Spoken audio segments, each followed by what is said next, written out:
Hello and welcome once again to Superconnectivity. I'm your host, Charlie, the Professor Esser. With me as always is my good friend, Phil me and Parrot. Hey Phil, glad to have you as always. So, Phil, you have a bee in your bonnet this week. What's bugging you? It's a sore subject that's come up a couple times before. I went to my local comic shop this week, and one of my books wasn't available that was released this week, Spider-Man 2099, and the owner of the shop said that his order had been damaged, the box had been dropped, and, the books were damaged. I believe this time it was UPS's fault. I think other times it may have been Diamond's fault, but I'm like, how are you going to do that to business owners? I mean, people, these business owners depend on you getting their product there intact, because, what if people weren't as understanding as me and be like, well, you're getting damaged books, well, maybe I'll go, to another store. It's like, although I'm sure this is happening somewhere else, but it's like, come on, I mean, you're dealing with paper products, UPS. Well, so here's what I'm going to tell you. Here's my take on this, Phil. Because I did give some thought to this. First off, again, this is this thing I have said time and time again. 90% of our complaints about the physical copy issues is because we're podcasters. Yes. Because we have a deadline to read these books and talk about these books, and for everyone that has to write about these books. These are issues for us, but it's like, I think about it, like if I wasn't podcasting, I'd wind up with $100 pull list one week because I had put so many books on hold till I had $100 to buy them all. Yeah. But I would wait and I would do that, and it wouldn't be a problem, and I would get those books read. Although, as I always say, that's always my key to let me know who gets cold, because when I've got two issues of the same book, this was back when we used to have monthly books, two books of the same issue in my pull list, that let me know that I wasn't that interested in that book. That book wasn't making the cut on my weekly trips. So, I mean, it is a problem, but when we're dealing with physical copies, that is an issue. Now, again, this is what I think is always the central issue with where we are in the comics industry now, because there is this direct market digital that we can buy. And then of which, there's never a damaged book. That's always there. It's always ready for us when we want it. And then there is the brick and mortar physical store book. And I think, you have this conundrum where there is a cultural interest in maintaining that brick and mortar book place. And there is at the same time a interest in just being able to just get our books when we want our books. When I was a young man, I actually got my books via subscription. For those of you who don't even remember that was when Marvel Comics would just mail me a book right to my home, which always came at the end of the month. So, you had to wait, but it was always a joy when my books came. But it is an interesting point of order in this idea that, as much as we want to have that physical place to go for books, maybe the industry has moved on. And I think that in many ways, and it's a hard thing to say, is the comic book shop not serving the purpose it once did, Well, call me spoiled. I like my physical copies, and I would like it the day Marvel actually releases it. Mm-hmm. But I could live with it, or I could get digital, whatever. But what about these shop owners? There are bigger stores, but the store I go to, it's a really small shop. It's just the one guy who owns it and runs it and everything. It's like, mm-hmm. They're basically damaging his, they're affecting his business because Well, what I'm going to say, Phil, is that I don't think they're doing it intentionally. No, I'm sure they're not. It's not like aha, now we will destroy. Well, Phil's comic guy. No, it's really just the fact that, oh no, man, it's a physical copy. physical copies get damaged, things fall off the truck, things get mislabeled, things don't get put where they're supposed to be, things get delayed, even at the printers. I remember, many years ago, there was a Hulk issue that had damage in it, and I actually got the book before it got pulled, because no one told anyone it was going to be pulled before I got in there. So I got in there very early, and I got the book, and I was all excited. Oh, wow, was there something that had to be censored? And it's like, no, it was just that the print was bad, and your pages stuck together because of the ink, rather than the normal reason your pages stick together. It was, but the thing is that those kind of things happen. And if that's a problem, it's problematic, but the fact of the matter is that, it's something that happens with books, and it's only something that's affecting us because you and I are trying to get our books in and read within the week they come out. And if we weren't concerned about that, if they said, oh, no, I'm sorry, your Spider-Man, and I'm sure your Spider-Man 29 was probably in by Thursday, Friday, and at latest Saturday. I'm sure it'll be in tomorrow, because they do try to make good when that happens. Mm-hmm. But the fact of the matter is that kind of damage is going to happen. And you can't sit there and say, oh, it's bad for the business owner, because that's part of the business model. What's bad for the business owner is guys like you and me that just can't wait. And that's the real curse of it, is that, if you can't wait to get your book at the end of the month, you are going to say, well, let's go digital. Because you need to get your books, and if you need to get your books at that rate, with that speed, then you're going to be saying, well, maybe I don't need to get all my books at the comic shop. Maybe I'll still get most of my books at the comic book shop, but I'm going to do new titles. I'm going to go digitally. I'm going to do this. I'm going to do that. And that is, that's what's killing the comic book store. But I don't even think it's necessarily even any concerted effort to kill the comic book store. I just think the comic book store is maybe dying because there are fewer and fewer guys like you and me who need to get those paper comics in a timely basis. And I think there's more and more people who either can get their comics whenever, so they can get them at Barnes & Noble, or they can just get them delivered via the mail, or people who will just read whatever they want to read and get it, online. I loved online comics before Marvel took them away. Yeah. I still haven't, actually cashed in any of these really interesting comics. But again, I think that has much more to do with the fact that because I have too many other comics I have to read in such a short order.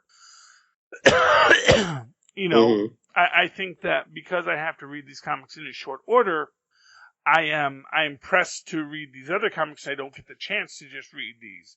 Because now, you notice that, the first time they gave us, 1 or 2 issues, now they're, it's, trade paperbacks, and it's all a lot, you're giving us a lot more comic, at least from what it looks like, they're giving us a lot more comic content for our code, which is a lot more interesting to me. I just don't have time, but it has less to do with my interest in comics and much more to do with what I'm doing with my comics, which is podcasting about them. Mm-hmm. That's my take on it. I don't know, Phil. I liked it better when comics were cheaper and we could get them whenever we wanted and we were young men. I mostly just miss being a young man. But, Hear, hear. Being young was better. That's for sure. Okay. Anything else you want to say on the issue of comic books not being delivered to you, Phil? No, I just want my physical copies, and you damn kids get off my lawn. Yeah, these kids need to get off our lawns, But what I always take solace in the fact that someday some young whippersnapper will not get off some millennial. No! So that's it. The cycle of lawns will continue forever. Okay, so let's move on to some interesting ideas and thoughts I have, as well as thoughts you may have as well. Phil, let's talk what I think is the most interesting thing that I think has gotten a little bit overlooked lately in the grand Nick Spencer arc of Captain America and Kobik. Okay. And that is that this is not Bucky Barnes' first interaction with the Cosmic Cube, possibly not even his first interaction with this Cosmic Cube. Now, here's the thing. Now, this Cosmic Cube is said to be the broken shards of Cosmic Cubes. Mm-hmm. Now, it's been implied that these were all from the same cube, although honestly, well, see, that's an interesting question in there. Are they all shards of the same cube, or are they shards of cosmic cubes from discorporated cubes? Mm. That is something that's not quite clear. Now, Skull, of course, in his hubris, and if there's one trait that describes the Red Skull, it is certainly hubris, says this was his cube that got destroyed. But when they actually introduced it, they kind of suggested the exact opposite, that maybe parts of his cube was there, but that actually these were just a bunch of rando cube bits that they found, that they weren't all part of one cube, but that they were parts of many cubes. Now the last time we had Skull's cracked up cube was in a very interesting tale dealing with Bucky Barnes, called Avengers/Invaders, in which all the invaders and all the Avengers sort of had to fight each other, and they were dealing with this cosmic cube this cosmic cube. And one of the interesting things about this is the cosmic cube that gave Bucky back his memories, and then later it comes up again when this cube was whole, and what we find out is that this cube was starting to gain sentience. And because it was Red Skull's cracked up cube, and it was gaining sentience, it, started doing all this weird thing with the Avengers and the Invaders, and basically we got this great Avengers versus Invaders arc where the Avengers have to go back to the 1940s and face the event. It was very interesting. It was a pretty cool run. I really enjoyed that book. But what I find interesting about it is that we get two things. One is that we get this introduction of the cosmic cube, and that cosmic cubes have by their nature this desire to rise to sentience. And then additionally within this, we have this concept that the Vision from the 1940s is a being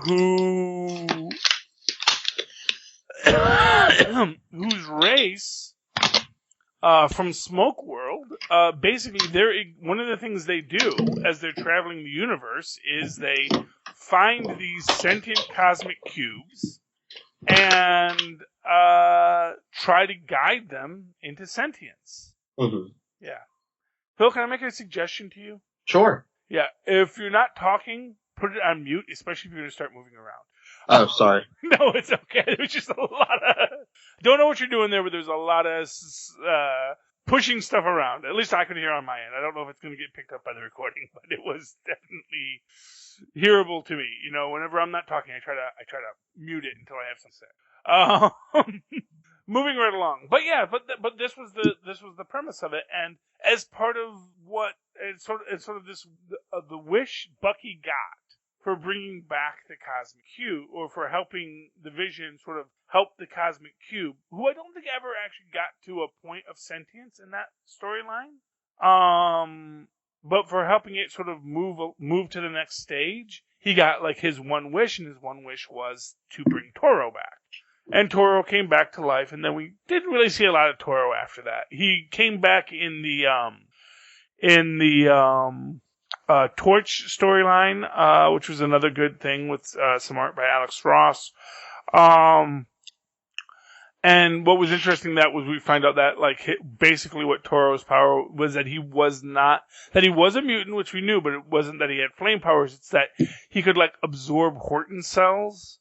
And so his powers could change as he's exposed to Horton cells, because he could incorporate new cells into his body. It was very interesting. I don't know exactly what they're doing with Toro at the moment. He is still out there though, so hopefully we'll see Toro come back in all of this. And but I do think that whatever Nick Spencer and the Thunderbolts author is doing, and what's our Thunderbolts author's name again, Phil?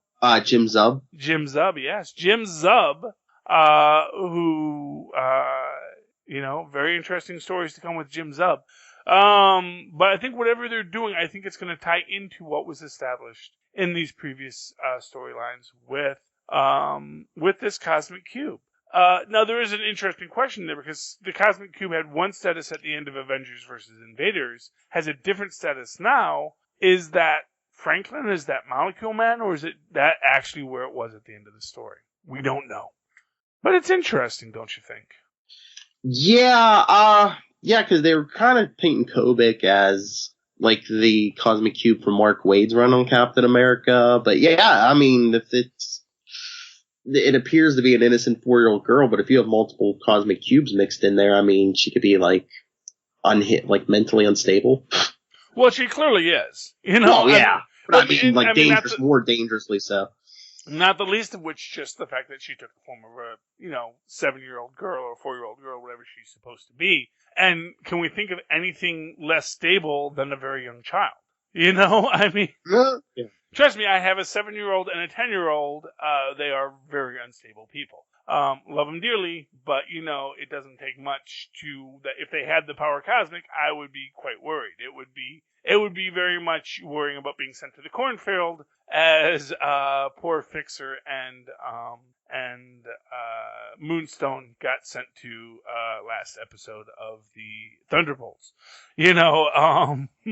She is a creature of unimaginable power. Now, as we will recall during, the storyline with Lucan and that Cosmic Cube, where he was using the Cosmic Cube subtly, not to rewrite all of reality, but to just mildly influence people and be a kleptocrat.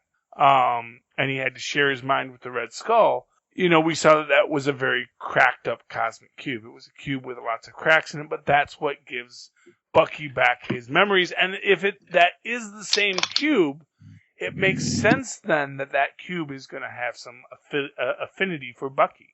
I mean, it's an interesting idea here that maybe this is all part of its evolution. Because like I said, I don't believe you really got much of what that cube was evolving into at the end of Avengers and Invaders, just that Vision was going to help it evolve. Now, of course, right now, what we have is Bucky sent back to the 1940s, and then again, next issue in Captain America, Nick Spencer's Captain America, we're going back to the 40s because we're going to see what quote unquote really happened that fateful day with the drone, Mm-hmm. And we're going to have to see what happens and who remembers what. It's all very interesting. Whatever it is these guys are doing, it is a great story. But I do have to think that we're going to see this tie back into the Vision. The 1940s Vision was an interesting character in the way he was presented. There is something, I gotta feel there is something deeper going on at Marvel right now. Because there does feel like there's almost I don't want to say a disposable nature to the current Marvel universe, but it seems like they're like, at least on some level, that some amount of brakes have been taken off. You know what I mean? Mm-hmm. Unless they know like something big's coming, like that Generations thing. Yeah, well, and what the heck is that? Mm-hmm. I mean, and to that, my take is that, because again, I don't think Marvel's going to do the obvious. Now, I've been wrong many, many times before, but I don't think they're going to do the obvious. And I do think that one thing we can say about Marvel is they have been evolving their character. Mm-hmm. I think in a much more dramatic way than a lot of other companies do, I mean, just the fact that Loki, his good guy, bad guy status is really, really ambiguous right now. We are not back at old Loki. We are not back at anything resembling a Loki that is not, a interesting character anymore. We are very much in a completely different Loki than any Loki we had for the last 60 years. Mm-hmm. And I don't think they're going to just suddenly say, okay, now we're back to old Loki. It's like, no, they're not going to do that. They are, one of the things I always said was like the strength of Marvel over anybody else is that they rewarded you for deep knowledge. They rewarded you for doing your research and being a really hardcore comic nerd in a way that I don't think a lot of other comic book companies did. I think a lot of other comic book companies, when they got to that 10, 15-year mark, the idea that we're going to bring this up again kind of faded. But I think especially because of Marvel really pushing these nerderies in both their hiring and their editorial staff. I think that, this idea that we're going to say, no, everything can come back. Your most obscure character that you had a thing for, you bring them back and you tell us what the rest of their story is. I think that is one of the strengths that Marvel has always had, at least for me as a nerd who would love to bring back my characters and tell their stories,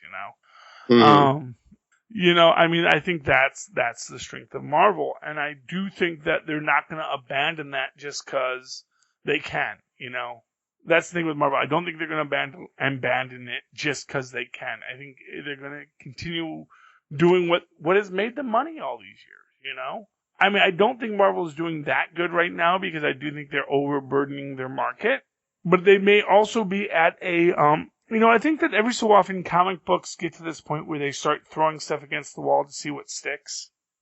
Here's the thing about comic books. I think they are relatively inexpensive to produce at the end of the day. I think they're not, there's costs involved, but I think that it's a high profit margin item. Mm-hmm. And so I think that if you're a company like Marvel that has cash reserves, you can throw stuff up on the wall because you're just looking for your next Spider-Man, your next Wolverine. You're looking for that next breakout hit. And you can do these 6 ton of books. And in fact, you kind of have this idea that, well, we'll just do 6 tons of books and we'll see what hits. That's your business model. And of course, one of the downsides to that is that, you don't always have people ready to make 6 tons of books. And I think that's why we're getting like a lot of these books that are like, oh, this is interesting, but where you're going with it, Mm-hmm. That's my take on it. What do you think, Phil? They do definitely have that feel of, let's throw them all against the wall, see what sticks. I know it's probably not good from a business standpoint, but I'd just like them to focus more on quality instead of quantity. Half the books, you and I would probably get and review every book they printed if they only did half the books they're putting out now. Honestly, all new Marvel Roundup's going to be very long if I ever actually win the lottery. Yeah, I know, me too. It's like, well, let's talk about this other book. It was okay, but of course I might get a little more discriminating. You never know. But, I love my Avengers books. I love my Hulk books. I'm still mad there's no Fantastic Four out, but, I'm not even like a placeholder, I get that, okay, maybe Fantastic Four wasn't going anywhere, but then reinvent the concept, Mm-hmm. Which is why I really think they have plans for the 4 title. There has to be, I think the Infamous 4 is out there. I think the only reason we haven't had the Infamous 4 yet is I think that maybe they're questioning whether Doom's the guy to run it, Mm-hmm. I don't know. Maybe they're like, Doom, Doom's not doing as well as they'd hoped, it's hard to say. It's hard for me to say because, like I said, I love Doom. I've never been in a position before with Marvel where they've been putting out so many books with characters I love that I'm like, but your story isn't that good. Mm-hmm. I usually ride that I'm not writing a Hellcat book till its bloody finale surprises the heck out of me. It's like, really? And now, granted, its bloody finale is only a few weeks away, but it's like, oh man, that I left early. It tells me that book was not doing well at all. Mm-hmm. World of Wakanda is ending, but of course I knew that was coming because honestly, it was an experimental book with someone who'd never written comics before, who kind of, hit a wall. Ms. America, I was all pumped to get, but there wasn't. When I picked it up, it was like, well, is anything really that exciting going on here? She's going to some kind of time-displaced university. And I was like, okay, and they go, well, it's, queer Puerto Rican culture. And I'm like, okay, well, first off, she's not Puerto Rican. She's just Hispanic with possibly Puerto Rican descent because she's actually from an alternate dimension called Utopia. So, Mm-hmm. you want to put her into the, our modern earthen, ethnic titles. It's like, well, technically I guess we can say that, but really she's not.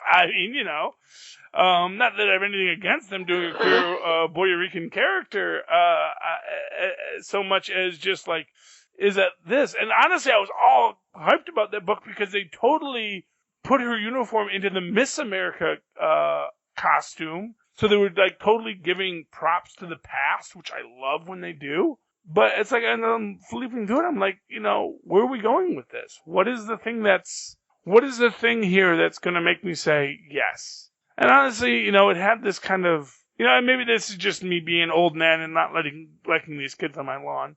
The art style was very much in this kind of throwback,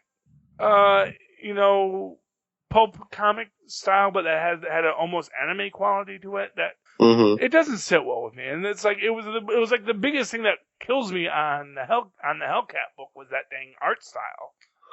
And it's weird to me because it's like I never worried about art until art started becoming like this big focus. And I'm like, when every book kind of looked the same artistically, I didn't worry about the art. Now that they're having these different arts, I'm like, oh, I don't like that.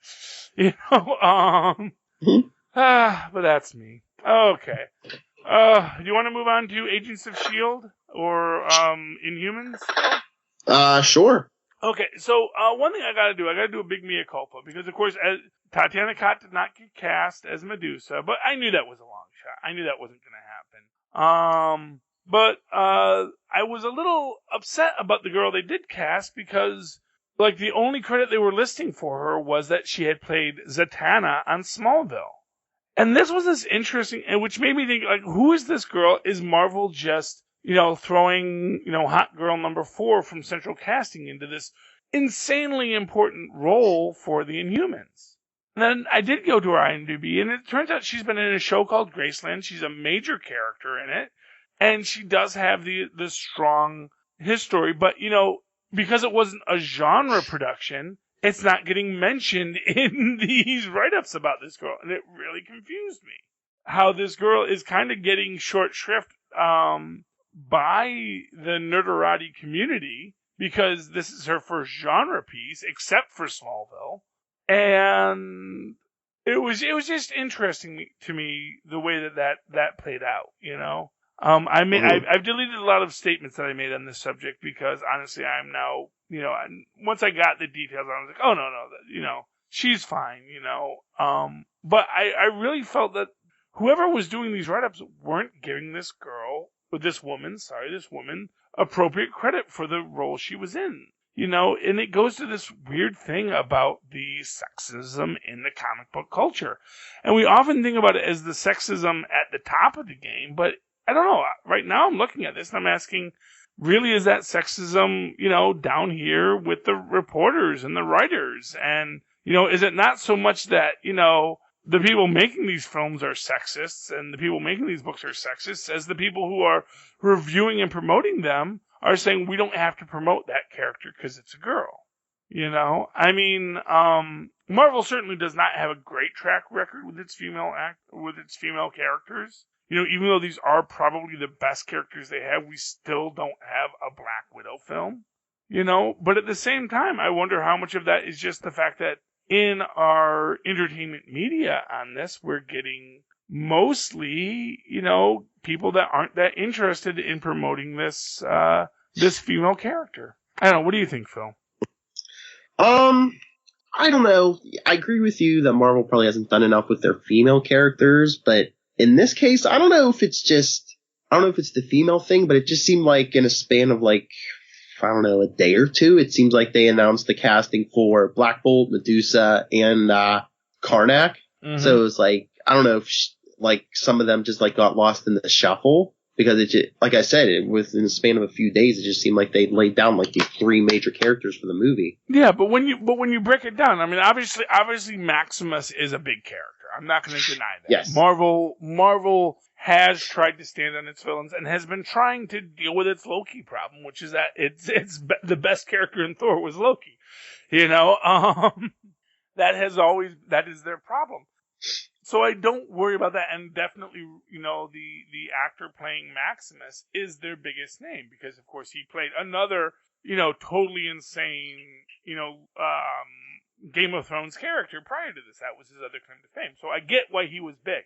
But then it kind of, I don't know, and I guess maybe if they had bookended, and here's what I'll say, they did Maximus, and then Maximus Steep, and then they did Medusa, but then they did right away Black Bolt, and then they did Karnak, and then just today they dropped everybody else. Good news, we are getting Lockjaw in this. I can't wait to see what they do with Lockjaw. I'm worried because that's either going to be a heavy CGI character or a forced perspective bulldog. And neither one sounds particularly good on an ABC television show. No. But yeah, it's like it kind of felt like they were burying Medusa in it. And here's my thing: Medusa is the most important character. And honestly, I could have gone all day without knowing who Black Bolt was, because Black Bolt is a non-speaking role. You know, unless they're going to actually cast a mime, unless it's going to be Shields or Yarnell in the role of Black Bolt, it's really not that impressive to me what this actor has done. You know? Yeah, but I mean, do you need a good actor in the role of Black Bolt because of the fact that he can't speak? You need an amazing actor to do that kind of thing. Yeah. But you need a guy who. But my point is that kind of non-speaking role is to some extent mitigated by the fact that, you know, it is a non-speaking role. I mean, yes, it would be great if there was a good actor to take on that role, but the fact of the matter is that whether or not there is or not is secondary to the fact that however they present it, the Black Bolt role is kind of a dual role with Medusa. Mm-hmm. That Medusa role has to be acknowledged as central to the story. And if it's not, that does worry me about this show, you know? And we do know that, you know, this is still under the ABC banner. This is still under the Marvel Studios banner. And we had hoped that the, you know, long dark nightmare of the soul that was the Perlmutter, to heck with, you know, girls don't read comics, girls aren't important world, was over. And, you know, it's hard to wonder if maybe it's coming back, you know? That's the scary idea, you know? It's like, did we, you know, of course, the real irony is that, you know, Marvel has such great female characters and does utilize them well. We look over at Agents of S.H.I.E.L.D. with May and Daisy and Gemma, who are so much the core of that show, you know, to the point where you kind of almost wish, like, you know, gee, Phil, we love you, but, you know, kind of get out of the lady's way, you know? And honestly, I think Clark Gregg kind of feels that way sometimes, too. You know, he's a really intelligent actor. You know, I think he's like, you know, hey, let's be honest here.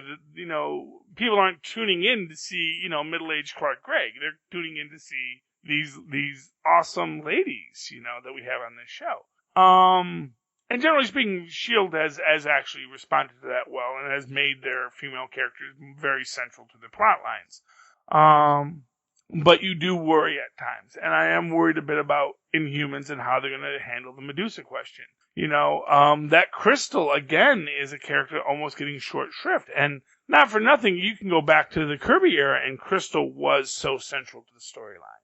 Mm-hmm. You know, Crystal and Medusa, for what it's worth, you know, you can, you know, this, I mean, yeah, it's 1960s sexual dynamics, but Crystal and Medusa are the core of the Inhuman storylines.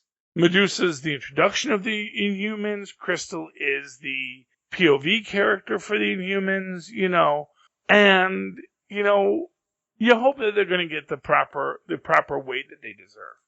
Oh, okay.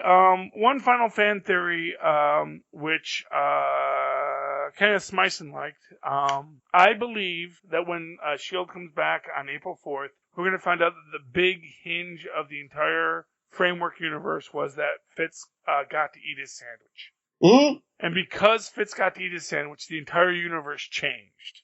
And that one regret that was saved, Fitz's sandwich, is why Hydra rules the world. But perhaps a more benevolent Hydra. There was an interview with, I want to say, Jed Whedon on a TV line this week where he was talking about, you know, the final episode and what we're coming back to. And he did make this interesting point, was that, you know, May looked real comfortable in Hydra headquarters. Mm-hmm. So whatever's going on, it's where people are happiest. So, now I do wonder if the Hydra ruling the world is the influence of the Darkhold. And maybe we're going to find out that there's a Darkhold Inhuman connection as well. We're going to have to see. Any other final thoughts this episode, Phil? Well, just real quick, I was going to say maybe the whole thing with May and Hydra and everything. Maybe she just thinks, maybe she sees Hydra as a benevolent force because, oh hey, we gave the world peace. Even if we had to force them, we gave them world peace. Well, yeah. And May's all about a mission. Well, exactly, and maybe that's what it is, I mean, well, that's the thing, and it comes into this question is how has the Darkhold corrupted the framework, and how is that, the framework gives you your one wish, and wishes are corrupted by their nature, because it's the statement, if I could give you one thing you didn't have to work for, what would it be? And in taking that thing, you become corrupted, because you say, I want this. And in saying I want this and getting this, you corrupt that universe. And so yeah, no, I mean, I wonder how the Darkhold is influenced it, but honestly, the idea of a benevolent Hydra is not, and this is why I have said that I think we're going to get a Hydra Cap in there, because it's clear that Nick Spencer was fascinated by some of the ideas that were presented in Agents of S.H.I.E.L.D. about Hydra as an older organization. And of course that isn't, and it's hard to say who influenced who. Was S.H.I.E.L.D. influenced by Hickman's, Brotherhood of the S.H.I.E.L.D. storyline? Was Spencer influenced by that? Who influenced who? But I get the feeling there's probably a lot more back and forth in that about what's going on, coming down the pike in the television universe and what's coming down the pike in the comics, so the television universe can integrate comic ideas, and the comics can integrate television ideas, so they have something of a united whole. And I do think the idea of a Hydra Cap is going to be mentioned on some level, or we're going to get that Cap never got out of the ice. Ooh. That might be what happened. Cap never got out of the ice, and as a result, Hydra just wandered in. And really, in that case, what happens is it's not even a Hydra plot. It's just that, they create the gunboats, and everything becomes ordered, and, and no one even notices that it was some kind of horrible takeover, because Hydra doesn't feel rushed, and it's a much more subtle thing. And when Hydra reveals their logo, because, it's all about branding. Why you wouldn't want S.H.I.E.L.D. to be taking the credit for what is a Hydra operation after all. Maybe they just showed up and everyone's like, oh yeah, but they're still doing good work. They renamed, they rebranded, but they're still doing work. But you said Captain America. What if the whole first Avenger movie ended differently? What if Cap either was never discovered in the ice, or Cap died, and say the Red Skull wasn't defeated? Maybe the Red Skull and Hydra went on to win World War II, and this was just a natural progression. Well, that's another option. They're calling it What If, and I wonder if we're going to get that What If. We're going to get a What If of this universe. We're going to get What if Hydra had won World War II? And it's important to remember, when Hydra wins World War II, they're not on the side of the Nazis. That's one of the big changes in the first Avenger storyline, is that Hydra is fighting the Nazis as much as they're fighting the Allies. To the point where, honestly, you wonder why we're spending so much time fighting the Hydra when we could just as easily just say, oh yes, you go defeat those Nazis, Hydra. We'll wait right here. But yeah, that would have been a much less interesting story. Oh, okay, Phil. We're actually, it's funny, we had a shorter roundup, where that's a little bit longer connectivity. Phil, where can people reach you if they want to talk about anything? Well, if you want to talk about the importance of the sandwich, you could email me, nightwingpdp@gmail.com. On Twitter, I am @nightwingpdp. And check me out here on Enough Said, like Charlie said, on All New Marvel Roundup, here on Superconnectivity, Wade's World, the Deadpool podcast, and on the DC side, Before the Bat, Legends of DC, and Channel 52. Okay, and of course you can always write to me in that old-fashioned email way, the way our mods and pods once did many years ago, at superconnectivityblog@gmail.com. That's superconnectivityblog. Look for the 2 N's in the middle. At gmail.com. All one word. For quality. And of course, follow me on the Twitters at Charlie Esser. That's CharlieEsser. 2 E's right there in the middle. Again, for quality. Also my shoe size. Okay. Thank you for connecting with us, ladies and gentlemen. Please connect with us. Good night.